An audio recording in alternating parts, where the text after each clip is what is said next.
Hello, all. Welcome to February 17th, 2023 group coaching. I'm bittersweet to have you guys here. Super honored that you come into this group coaching, and thank you all for using the community.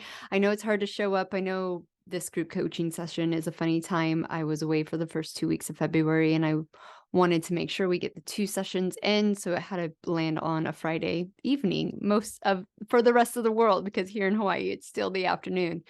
But I got some great questions inside the community that I'm going to answer here on this group coaching. So let's dive into it. Okay, so we are all big believers in natural health. I'm super excited. I swear, I don't know. Yes, 100% of the people I support within this community and within my one-to-one are people already doing the major work, right? Which is super cool. And just know that all that work is going to get you to your ultimate goal, and is going to just be easier for you to layer upon the necessary steps. Okay. But sometimes we have to use antibiotics, and one of our community members had to take 5 rounds of antibiotics in the past 12 months for specific issues. And girl, I feel you. That is a lot of antibiotics. Okay, so your question is, do you think that my gut health could have an impact on my fertility? Absolutely, 100% yes. Um, I would even go out on a limb and say that for 80% of people, no, 100% of people, first diving into this journey, they have to heal their gut to a certain degree. And to be honest, even when I run gut health tests for people who are quote unquote on a really good diet and doing all the right things, we still find improvement within the gut microbiome and still find improvement with some of the gut functions. So gut health is super, super key. Now, depending on where you were with your gut health before you took these antibiotics, and depending on what you were doing during that antibiotic, so if you had the awareness to really increase your, probiotics and prebiotics, either through supplementation or the right foods, to really kind of combat the antibiotics. It really depends on those factors too, of how much your gut health got destroyed. So ask yourself that first, where do I think that my gut health was? Was I okay, kind of middle of the line, quote unquote normal? Or do you feel like your gut health was maybe a little bit low? Especially if 5 times recurring UTI, that's a big red flag. Why is that happening? So your main focus to heal the gut is, one, know your food intolerances so you can then add in the wide variety. So this is the beginning of the course. Whether you're on a membership, which is $99 a month, and the course opens weekly, or if you've paid in fully and then you get all 10 weeks just open fully, and then you get the course for a certain amount of time and access to the group coaching. um Everyone starts with really targeting their diet. And I know a lot of people might be like, well, I'm already on a clean, healthy diet. I really still encourage you to take time to be really secure in the knowledge that you are on the right diet for you. So I got this comment on YouTube the other day of oh, your information's so great, but why don't you just tell us exactly what to eat? And I was like, oh, I fucking wish, I wish that was something that I can do, and I could just say, eat these exact things and they're going to boost your fertility. But the truth of the matter, which was my story, and every time I run the MRT Leap 176, now they've added 6 more elements to the 170.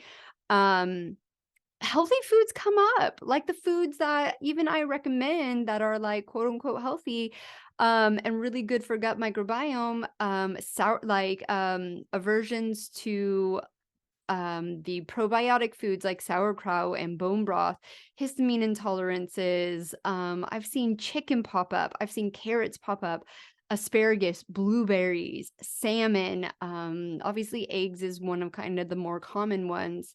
But foods that are actually quote unquote healthy and aren't big red flags at the very beginning.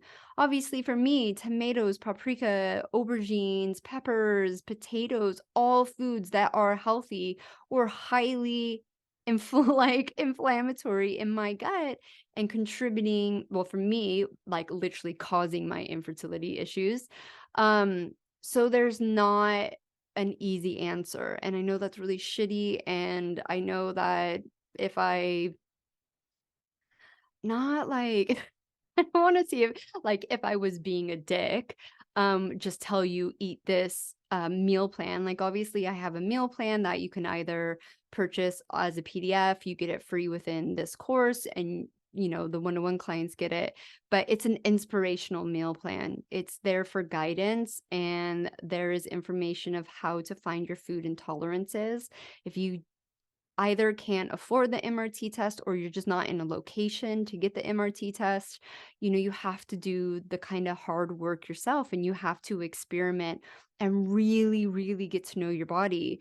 There's the goal, the goals list, and in the goals PDF, and this is actually obviously in the course and in the PDF and even in the printed journal on Amazon, there's like a list of like over 100 symptoms, and you have to go through that list and maybe highlight everyone that you even have just a little bit of, right? So if let's just say you get like joint pain every other week, that is a symptom, and that is a symptom of inflammation. Now, is it a symptom of like a food intolerance, gut health issue, stress issue? Those are the things you need to figure out. But once you start watching your body and seeing how it reacts to your day to day and being almost annoyingly hyper aware, you can figure these things out. So that's my first step to healing the gut. Like food is literally like the biggest impact on your gut, because that's what is going there, and that's what the stomach needs to handle and digest.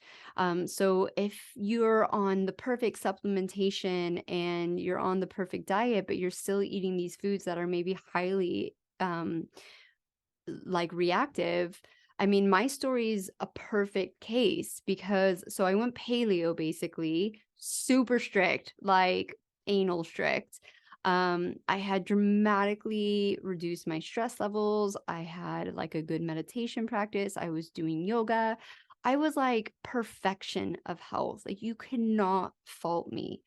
And I was still eating a lot of tomatoes, paprika, all these nightshades. And when I found out that I had the high natural killer cells, and already kind of was digging into autoimmune stuff, I was like, all right, I'll cut those out. Literally 2 to 3 weeks later, my last symptoms that I had through digestion were gone. And I was actually on a discovery call about this the other day, and sometimes when we radically change our diet and our symptoms massively improve, right? So we're not having the bloated, we're not having the swip swap of like constipation and diarrhea, we're not having those things. We look at the remaining symptoms as like, well, I don't have all this other stuff anymore, so I should be good. But you got to be really honest with yourself. And with my hindsight, I can look back and be like, okay, I still had these little things that were not normal, but were so common to me. And I was like, well, I'm so much better. It's just like one of those things. That was still a sign that I was eating foods that I was highly intolerant to. So I really highly recommend when you jump into this program that, I mean, this is the first thing I do with my clients is I just make sure that we feel really secure with their diet and really dramatically reducing that inflammation, um, and getting that wide variety. So that's the first tip, okay? And then the second tip is stress. If you are someone who is highly stressed, type A, always on the go, always overthinking, it's really finding those practices, and there's so much within the course that you need to just find the ones that you feel connected with the most. You don't need to do all of them, right? And really dramatically lower those that stress level. I can even see it in myself. When I am highly stressed, my stomach is the first thing. My throat, actually, in my stomach, but not so much my throat anymore. But um, so stress is like a major one too. So those are doing the hard work, right? You have to be lowering that inflammation first. So when you are working on those things and figuring them out, the next thing you want to bring in is targeted supplementation. And within the course, there is a section, it's more towards the end. And I've put this towards the end because I really want people to um, really start doing the hard work, right? Because what happens is if I gave you the supplementation before and I know what almost 100% of the fertility community is like, because I was like this too, you'll jump straight into that supplementation. And the fact of the matter is it's expensive and it won't do its job as well if you're not dramatically lowering that inflammation. And I think too, when you're figuring these things out, sometimes it just takes some time to readjust, get used to the new diet, get in a groove, find the things that you need to do to lower your stress levels. Then when you start spending that money, investing that money into the supplementation, it's actually going to work a little bit better for you too. So it's targeted supplementation. I walk you through whether you should or you shouldn't take it. There are a large handful of, I would say medium handful of supplements. And I explain exactly why you would want to take them, who would want to take them, and who shouldn't take them. But this supplementation is there to literally speed up your healing journey. I never had an MRT test. I never got a gut health test, and I never took the supplementation that I recommend. One, like they just weren't invented. I couldn't get a hold of a good food sensitivity test in the United Kingdom. And the gut health test that I eventually took, I actually was already pregnant when I took it. And it was part of my FDN course, so I wanted to take it and utilize it. But yeah, the supplementation wasn't there. So it's doable to do all these things without the testing and the supplementation.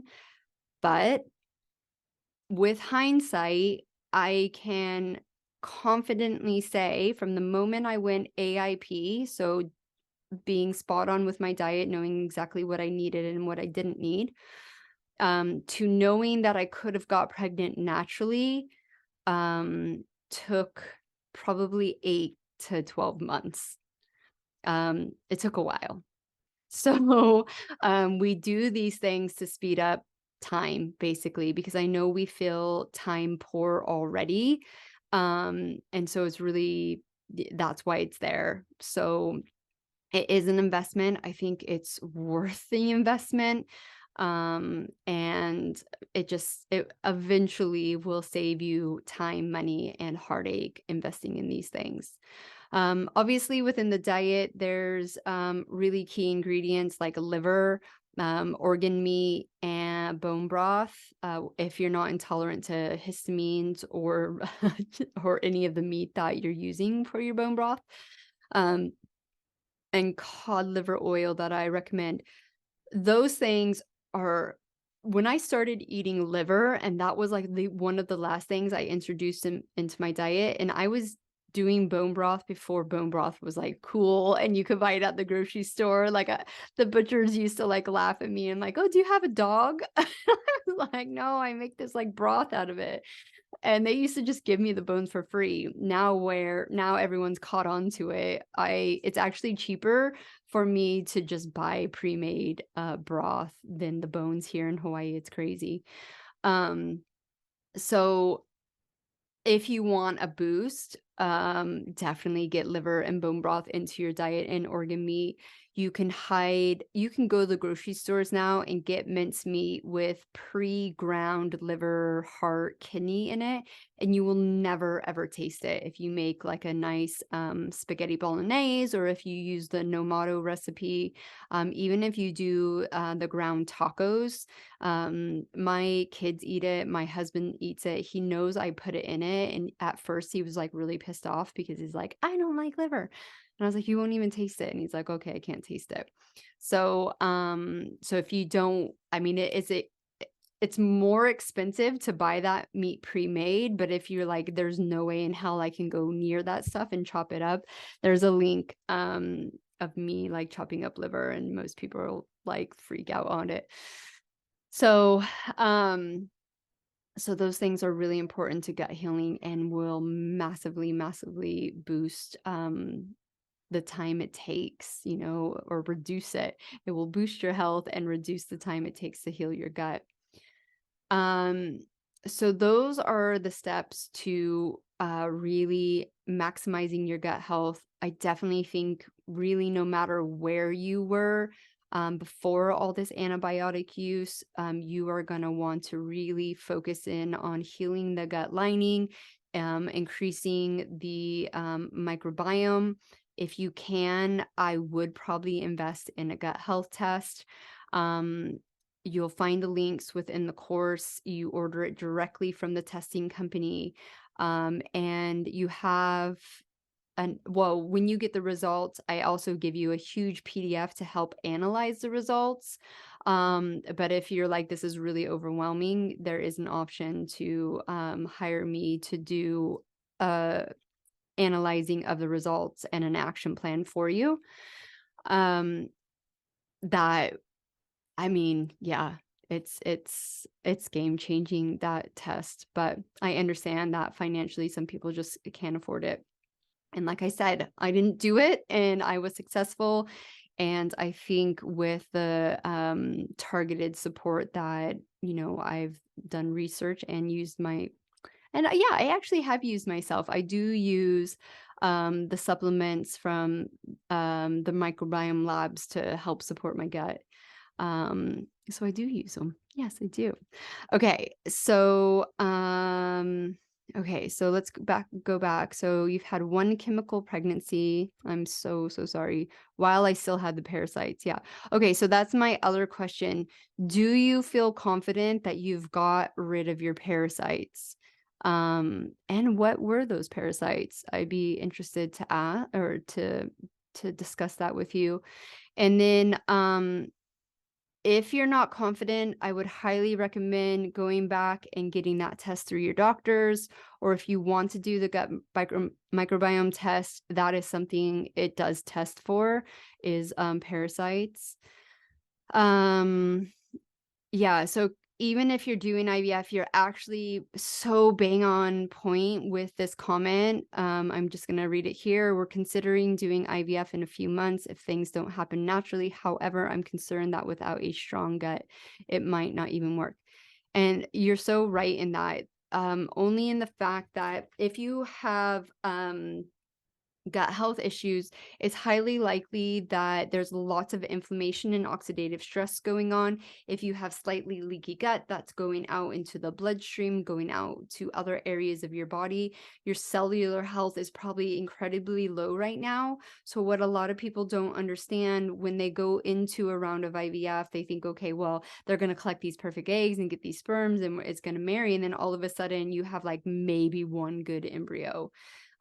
So if you can hold off doing IVF, and it's really like getting everything into place, feeling super confident that you are doing the right steps, giving it a few, I know you guys are going to hate me for saying this, but giving that a few months to quote unquote work, heal, lower that inflammation, oxidative stress, boost that cellular health, and then add on 3 more months to that, because that is the time that your egg is going to grow.